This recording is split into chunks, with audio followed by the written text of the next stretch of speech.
الحمد لله الفتاح العليم الذي خلق الإنسان في أحسن تقويم، وأشهد أن لا إله إلا الله الواحد الحكيم، وأشهد أن محمدا عبده ورسوله الرؤوف الرحيم.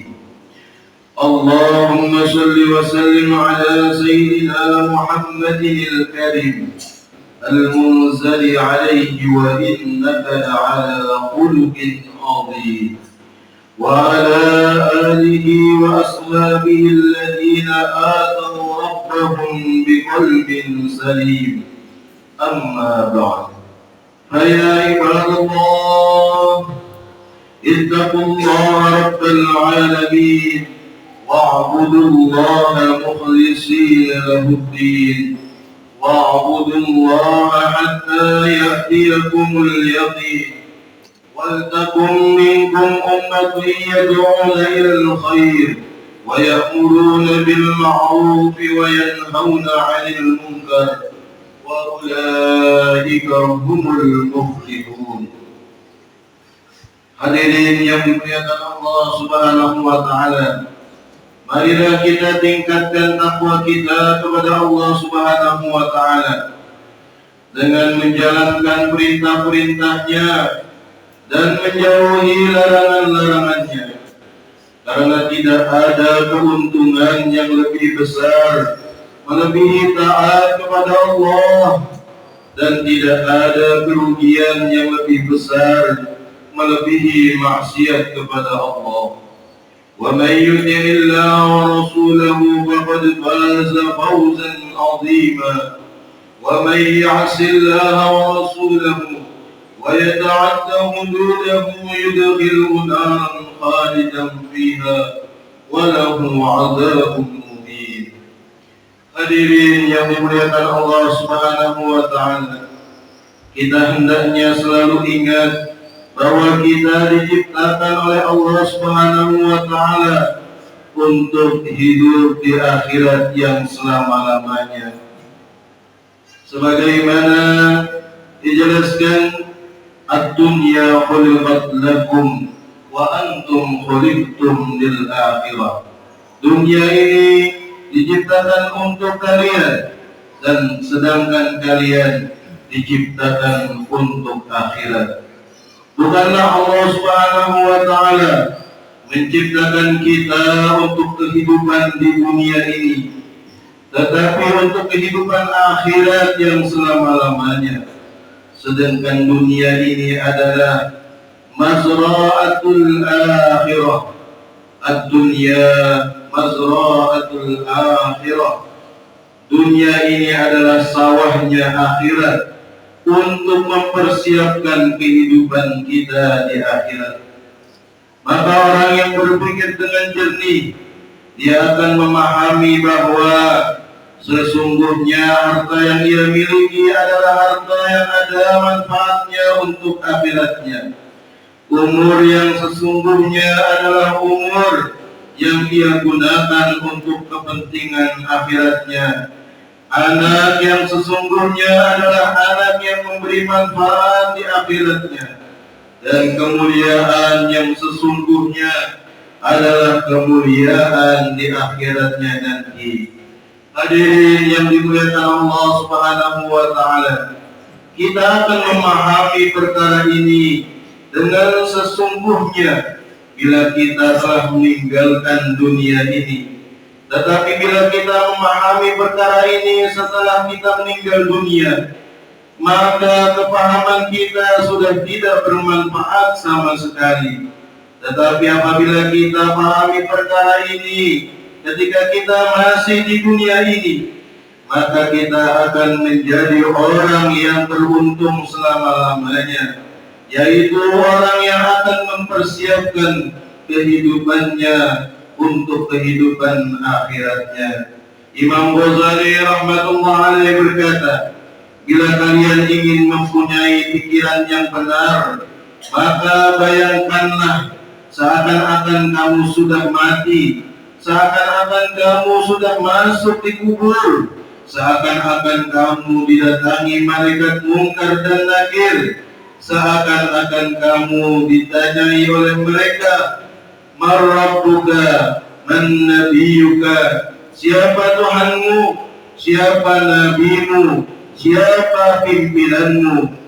Dan bayangkan seakan-akan kamu sudah di masyhar menerima catatan amal, kumpul dengan para nabi dan rasul, seakan-akan melihat surga neraka dengan jelas. Dengan begitulah kita akan berpikiran yang lurus. Hadirin yang dimuliakan Allah Subhanahu wa taala, dengan begitu kita akan paham ada suatu kerugian yang besar apabila ada umur yang tidak digunakan untuk akhiratnya, harta yang tidak digunakan untuk akhirat, anak yang tidak digunakan untuk akhirat, rumah yang tidak digunakan untuk persiapan akhirat, pikir dan semua perkara yang diberikan oleh Allah kepada kita tidak kita gunakan untuk persiapan akhirat kita. Di akhirat kita akan paham keagungan agama ini, kemuliaan agama ini, dan mahalnya agama ini. Hadirin yang dimuliakan Allah Subhanahu wa taala, waktu itu kita akan bersyukur dengan sesungguhnya syukur karena Allah telah memberikan kepada kita iman dan Islam. Di sana orang-orang ahli surga mereka mengucapkan, Alhamdulillahilladzi hadana lihada wa ma kunna linahtadiya laula an hadana Allah. Segala puji bagi Allah yang telah menunjuki kami kepada surga ini, kepada hidayah ini, dan kami sekali-kali tidak akan mendapat petunjuk kalau Allah tidak memberi kami petunjuk. Quran Surat Al-A'raf. Hadirin yang dimuliakan Allah Subhanahu wa taala, di sana kita akan bersyukur karena dunia kita diberi teman-teman yang mengingatkan kita kepada akhirat. Kita akan bersyukur karena kita diberi kampung yang ada suasana agama, suasana dakwah dalam kehidupan kita. Kita bayangkan bagaimana besar rahmat Allah Subhanahu wa taala, baraka Allah Subhanahu wa taala, anugerah Allah Subhanahu wa taala yang diberikan kepada kita sebab agama ini. Bila kita melihat keadaan akhirat, maka sungguh beruntung orang yang menjalankan agama ini. Sungguh beruntung orang yang mengajak orang lain menjalankan agama ini. Dan sungguh beruntung orang yang mau diajak menjalankan agama ini. Hadirin yang dimuliakan Allah Subhanahu wa taala, di akhirat, di surga disiapkan kerajaan-kerajaan dari emas, dari intan, dari perak, sungai-sungai susu dan madu. Ini semua disiapkan untuk orang yang menjalankan agama ini. Begitu juga di sana disiapkan azab yang pedih, yang tidak bisa kita bayangkan, yang disabdakan oleh baginda Nabi Sallallahu Alaihi Wasallam, seringan-ringannya azab orang di neraka, yaitu yang diberi sandal dari api sehingga otaknya mendidih sebab sandal tadi. Hadirin yang dimuliakan Allah Subhanahu wa taala, bila kita memandang akhirat, maka dunia ini tidak ada harganya sama sekali, kecuali apabila dunia ini digunakan untuk mengamalkan agama, untuk taat kepada Allah.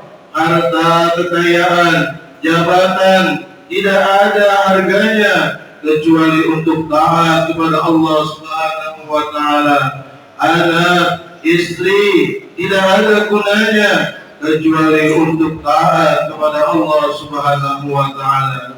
Maka di hari Jumat yang mulia ini kita bersyukur kepada Allah Subhanahu wa taala dengan harapan Allah Subhanahu wa taala akan menambahkan kepada kita kepahaman terhadap agama ini, terhadap kecintaan kepada kampung akhirat, menambah iman kita, yakin kita, amal kita, dan barokah kepada diri kita, keluarga kita, kampung kita, dan seluruh umat Islam di dunia ini.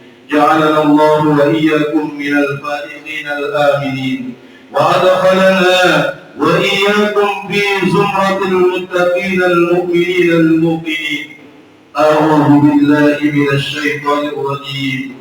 Bismillahirrahmanirrahim. Wal 'ashr. Innal insana lafi khusr إلا الذين آمنوا وعملوا الصالحات وتواصوا بالحق وتواصوا بالصبر وقل رب اغفر وارحم وأنت خير الراحمين.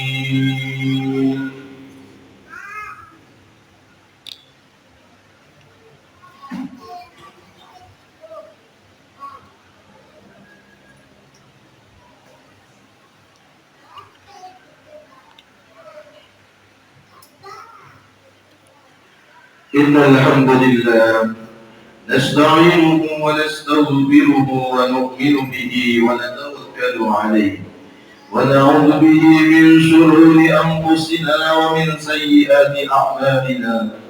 من يهده الله فلا مضل له ومن يضلله فلا هادي له.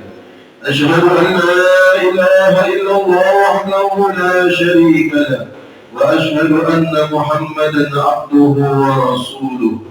اللهم صل وسلم وبارك على سيدنا محمد وعلى آله وأصحابه والتابعين لهم بإحسان إلى يوم الدين. أما بعد، فيا عباد الله اتقوا الله حق تقاته ولا تموتن إلا وأنتم مسلمون، واعلموا أنكم قادمون إلى الله ولتنظر نفس ما قدمت لغد، واتقوا الله إن الله خبير بما تعملون.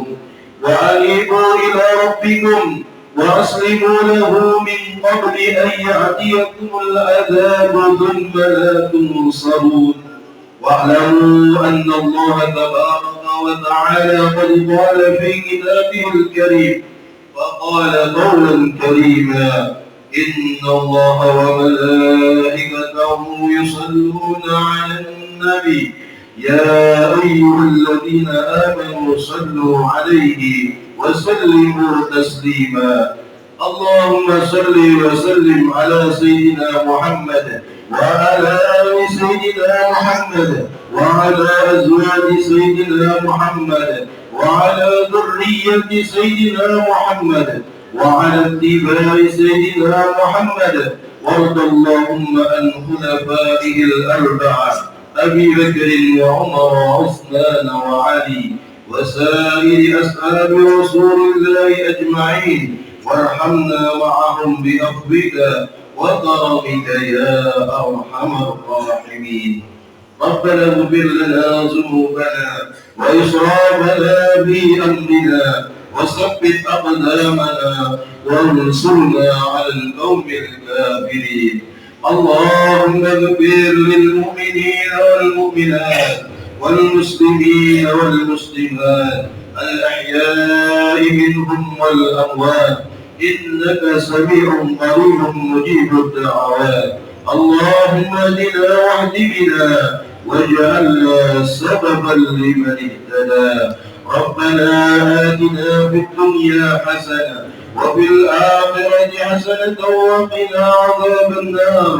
وصلى الله على سيدنا محمد وعلى آله وأصحابه أجمعين، والحمد لله رب العالمين. عباد الله، إن الله يأمر بالعدل والإحسان وإيتاء ذي القربى وينهى عن الفحشاء والمنكر والبغي يعظكم لعلكم تذكرون.